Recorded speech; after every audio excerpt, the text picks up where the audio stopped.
suusii bunaa dafanii danfisuu maashoo fi afanii raffisuu jedhe Hacaaluu Hundeessaa. Yeroo baay'ee barreeffama yeroo barreessu namoonni maallaan jedhu maaliif barreeffama keessatti wanta aadaa keessaatii ba'ee wanta safuu cabsu maaliif barreessitaa waan akkas akkasiinaan jedhu. Hacaaluun yeroo inni afanii raffisu jedhu qoy siree afuu nu barsiisaa jira moo maalidha waansaa. Kanaafiyyuu Hacaaluunis afuu kan inni nu barsiise baay'ee siree afuu anaan kan na barsiise abbee koodha. Abbaan koo wattaadara dargii ture. Wattaadarri dargii yeroo siree afatu jechuudha. Anciisanii lolu ta'ee waan isaan beeku akkamitti akka isaan siree afuu isaan barsiisanii. Wattaadarri dargii siree yeroo afateedhu saantima irra buusee saantimni nattaruu qaba. Saantimni nattaruu ta'eennaan sirriitti siree nafne jechuudha. Baay'ee sireen baranaas yeroo afamu nattara. Saantima mini birriitu irra buuftee iyyuu numa nattara sireen baranaa. Maaliif akka ta'e beektu? Birrii maseenaatu lafa tokko taa'uun barbaadu. Uuzii amboolti gadi ta'eef jechuudha. Ati yoo nagaa siree nafeetu nattarsiisaa itti yaaduu dandeessa.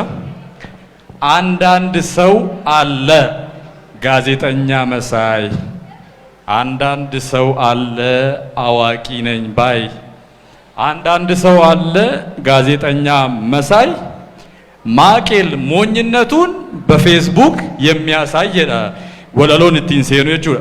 Maal jechuu barbaadeenidha? Hundi keessa mugaa jirtu waan ta'eef dammaqa. Wake up. Rafina. Maaliif inni dhufu jarrisi qophaa'aa jiru waan ta'eef.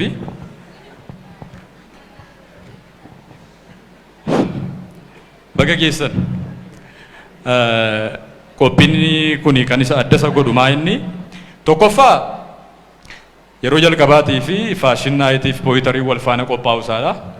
Inni lammaffaan immoo sagantaa qaroon geggeessu irratti ani yeroo jalqabaaf odeessa dhiyeessuu kooti.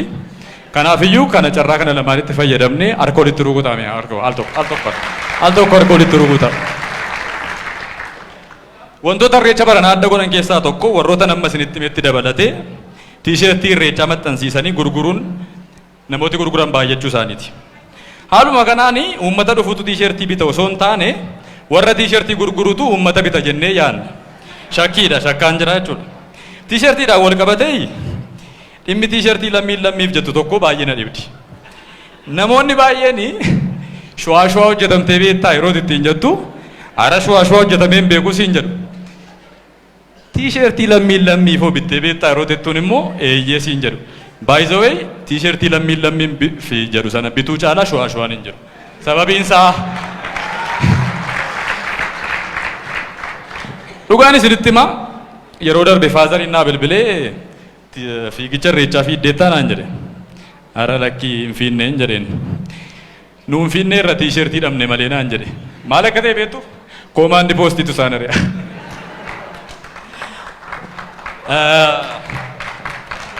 Waanuma fedheefu jechuudha. Waanuma fedheefu lammii ofii irratti shwaa hojjechuun baay'ee dabbara. Baay'ee dabbara sheemiidha baay'ee. Kanaafiyyuu istuu sheem dhugaa rabbi. Kanaafiyyuu tiishertii sanarra nu deebisaati fiigicha xinnoo ishee fiigna. Dubbenna mana keessas haa ta'u. Iddoo mateetti dubbenna dhimma tiishertii sanaatti yaada jechuu fedheeni. Hanna waliin wal qabatee yeroo kana maajiraat machii wanti jedhamu hin jiru baay'ee. Maalitti jijjiiramee jiranni maajiraat machii osoo hin taane hiyumaaniir machii kan jedhutti jijjiiramee jira. Yaa'u maaliin isiniin jechuu fedheen amma namni maajiraatiitu hin taane hiyumaaniiriidha kan rukutamu waan ta'eef of eeggannoo godhaa jechuu barbaadeeni. Waggaa haaraadha. Barreeffama haaraan as ba'uun barbaachisaadha jennee waan yaadnuuf waan namni tuquuf sodaatu hunda tuqee barreessuuf yaalii godheera. Amma egaa waanumaan foormulaa niwukilarii qabadhee as ba'e of hin fakkeessine amman. Jasti kun aartiidha.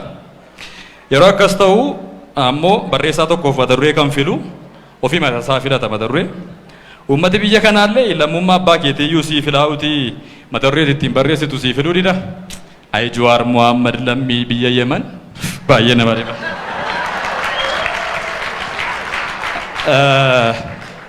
Faashin showuu kana irratti jechuudha. Anis akkuma humna kootiitti uffata uffadhee dhufee agarsiisuu barbaadeen ture.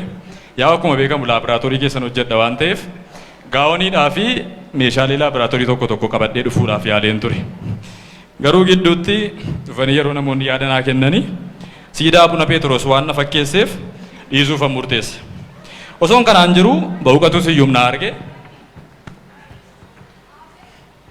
ጀለሴ ምን ነው ዛሬ ታየ ቦጋሌን ካልሆንኩ አንቺ የምትዋሽው ነገር አለ እንዴ? ናንጀሩ በረከና ቤክቶተ ሴና ገሩ ከን ሴናን ቤክኔ ኦጌሶተ ሲያሳ ገሩ ሲያሰን ቤክኔቱ መታ ኬኛሜ ጢው ጢው ጢው ጎደኑ ናንሳይር ዱጋ ረቢ አማ ፌስቡክ ይረቴ ሰኔናን lafti akka isheen digirii 360 naannoftu baruun keessan isin hin dhibu. Inni tokko as biraan maqaa moggaasee wal arrabsaa, inni tokko as biraa maqaa moggaasee wal arrabsaa. Uummati kana gidduu zanaa hidhee miti. Akkuma ta'e wayii ta'e yaada jarri garuu galgala gaafa ol argan kana jalaan ba'anii uskii ol afeeru.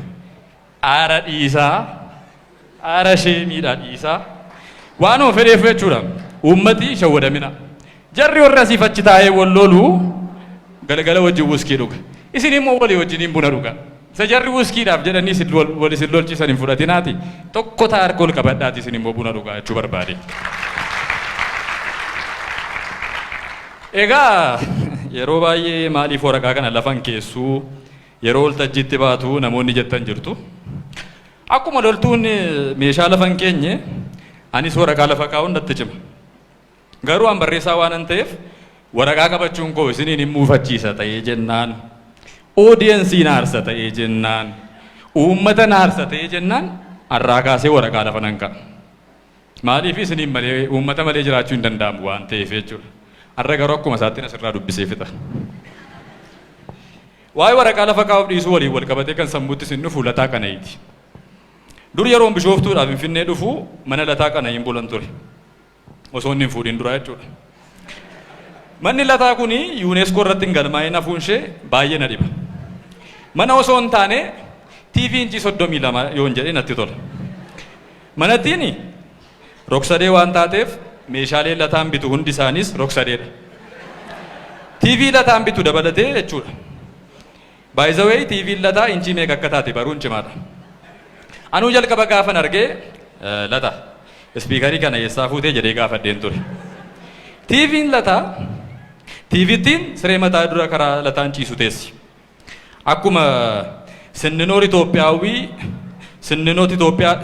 Itoophiyaa sana TV'n lataas sitti kaffat TV sitti zaggaa tiraas taati jechuudha.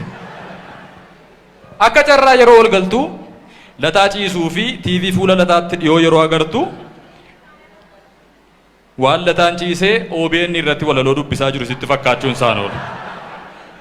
Akkan odeeffadhetti TV'n kun kan isheen dhootee hojiin ala taate abbaa duulaa fi kantiibaa sabbataa duraanii wal faana agarsiifteetti jedhama.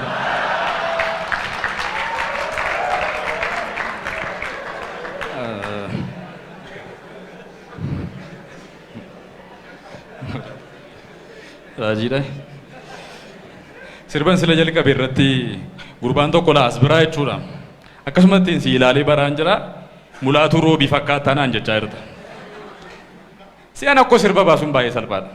Maal amma haasa'an jiramini? Haasa'an jiramini? Haasaa makoo kananii kiliipii godhaa jechuudha. Hin dhumeef. Acaaluun sirba muluu roobii dhaggeeffateedhani hiqqedeema boo'eedhani bakka. Inuma boo'eedhan. Maal jennaan? Sirbi duuteetti. Kanaafiyyuu waan hojjettan tokko gadi fageenyaan akkuma mootummaan keenya qoratu isinis gadi fageenyaan qoradhaati hojjedhaa jechuu barbaadeni. Egaa osoon akkas lataatti qoosu kanan waa'ee mana jireenyaa bare ergan Finfinneetti galeeti. Sorry Buraayyuu. Naannawa addaa Finfinnee bulchiinsa magaalaa Buraayyuu. Moggaasa maqaa jechuun viidiyoo durii biratti hafe abbaa koo.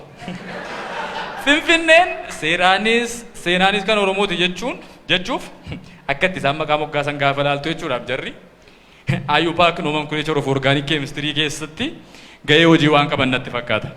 Yaa'u dur yeroo keemistirii barannu warra effii qabdaniin ilaallatu. Waan taa'eel, foormi taa'eel,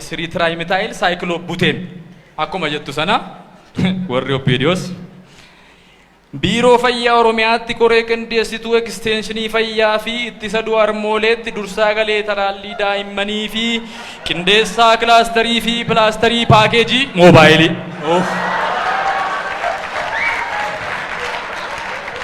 An kanan jedhu yaa moobaayilii ishee jettu kanan gashee fi biiroo fayyaa Oromiyaa fi teelee akka walitti dhufanii hojjetan jechuudha barbaade. Jechuun anumtuu kanan akkas dubbisee si'a tokko dubbisee dadhabee jechuudha. Mi'a tokko namicha kanaaf harka walitti rukuta. Maaliif beektu? Waan hojii hojjetuuf miti.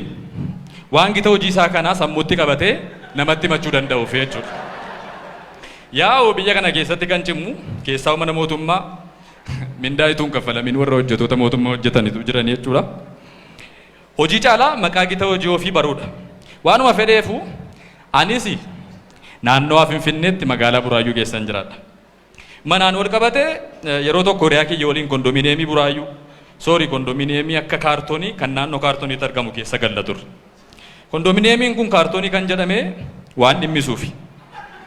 Buraayyuutti bishaan riisaayikil gochuun maal jechuudha jettee yoo nama gaafatte gamoosa gubbaarraa bishaan gamoosa jalaatti yaa'uun warri jalaa shaaworii yoo seenan this is called recycling.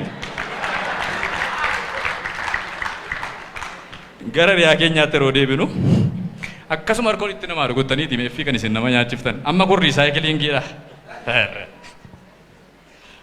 Hiriyaan koo kun shamarran baay'ee jaallata. Shamarranis baay'ee isa jaallatu. Kanaaf jecha shamarran biyya kana keessa jiran garaa ga'uuf irra deebi'een jedha. Garaa ga'uuf sookos torgos hin qabu irra deebi'een jedha. Garaa ga'uuf karoora hiixataa baaseetti adeeme. Paappa akka inni karoora hiixataa baase kanatti tuume biyyi kun itti adeemteetti ta'e yoona chaayinaa bira geenye turre. Haaluma kanaan sagantaan torbanii mana keessatti ba'ee maxxanee jira. Wiixata Meerii, Kibxata Jeerii, Roobii Beerii. Yoon hanga sanbataatti maqaa dha'e namoonni maqaan keessan naamos keessa jiraachuu waan dandeessaniif irran darba. Gabaabaatti haga sanbata guddaatti maqaa diriirfatee maxxanfatee qaba. Haala kanaan osoo jirru gaaf tokko waan ajaa'ibaa tokko yeroon mana ga'u na mudate. Manni jireenyaa keenya namaaf akka itti hollixan hin jiru. Dubartiin ollaa keenya intala bareedduu tokko ofitti qabdee dhungatti ni ililchiti. Kan ishee waan addaa ture. Sodaa koo ilaalanii seeni jedhanii manuma kootti na keessummeessan. Yaa warri Finfinnees gaafa nuyi Buraayyuudhaa dhufnu manuma keenyatti nu keessumsiisu mitiire. Akkuma isaatti waan naaf kenname dhandhamuu eegaleen dubbiin natti bitaacha'us jechuudha. Boodarra dubbiin isaa akkas ta'e. Intallarra hiriyaan koo shuuramuun manatti fudhatee dhufe osoo garaa jiru kan inni qabame jechuudha. Obboleettii dubartii ollaa keenyaa kan waggaa dheeraaf baddee turteeti. Osoo dhuma dubartoota deddeebisuu namoota waggaa dheeraaf wal jalaa badanii turan walitti maki. Osoo hin beekin shuuramuun maatii wal dhabe walitti fidee akka Joosiin The House Show sanaa jechuudha. Kun osoo kanaan jiru ammoo jaartii warra harka bitaa yeroo inni durba jijjiiree fidu mana jala taa'anii eeguu jalqaban. Maal jennaan intalli koo erga baddee waggaa dheeraa ta'eera waan ta'eef yoomnaa fiddee deensi eegaa jira. Gurbaan namoota wal dhaban isoo walitti fidu yeroo dhiyootti TV show eegaluuf jedha. Shuuramuu in The House Show. Qoosaa irraatii gara waan biraatti yeroo dabarru bara dargii keessa jedhanii yeroo sana andeggeraa olaanaa paartii Me'essoon hin ture. Seenaa namaati. Seenaa nama wayini isinii dubbisee xumura. Bara dargii keessa yeroo andeggeraa olaanaa paartii Me'essoon hin turetti obboleessi koo ammoo deggeraa paartii Ihaabbaa ture. Obboleessa koo kanaa wajjin irbaata walii hojjechaa halkan wajjin nyaannee dhugnee taphachaa bulla. Lafti yoo bari'u gara paartii mataa keenyaa deemna. Inni gara Ihaabbaa an gara Me'essoon. Guyyaa guutuu ololaa fi meeshaadhaan wal fixaa oolla. Lafti dhiyee halkan oofnaan mana tokkotti gallee jaalalaan taphachaa bulla. Ilaalcha siyaasaa keenyatu gargari malee dhiignii fi diinni keenya garuu tokko ture. Utuu akkasiin jirru wal jibbii fi ololli paartii Me'essoonii fi Ihaabbaa gidduu ture sun gara qaamaan wal miidhuu fi dhoksaan wal ajjeesutti ce'e. Guyyaa tokko paartiin keenya walgahii hatattamaa waame. Walgahii kanarratti obboleessi koo fi deeggartoonni ihaappaa muraasi paartii keenyaan ajjeefamuu isaanii akka injifannootti gabaasee dhiyaate. Akka inni obboleessa koo ture namni beeku walgahii keessan turre. Achi keessatti mimmaanni na hudhuu eegale. Isa malee firan qabu waanan ta'eef. Eeyyee dhugaa waltaa addunyaa kanarra jiruun lolli obbolootaa injifannoo ta'ee galmaa'uu hin danda'u. Walloloo obbolootaa keessaa kan argamu godaannisa barabaraa malee injifannoo barabaraa miti. Kanaafuu lolli nuti walii keenya irratti bannu salphina malee ulfinas nuuf hin fidu. Qawwee keenya wal waraanuu irraa gara walii waraanuutti osoo deebifnee gaariidha. Galatooma.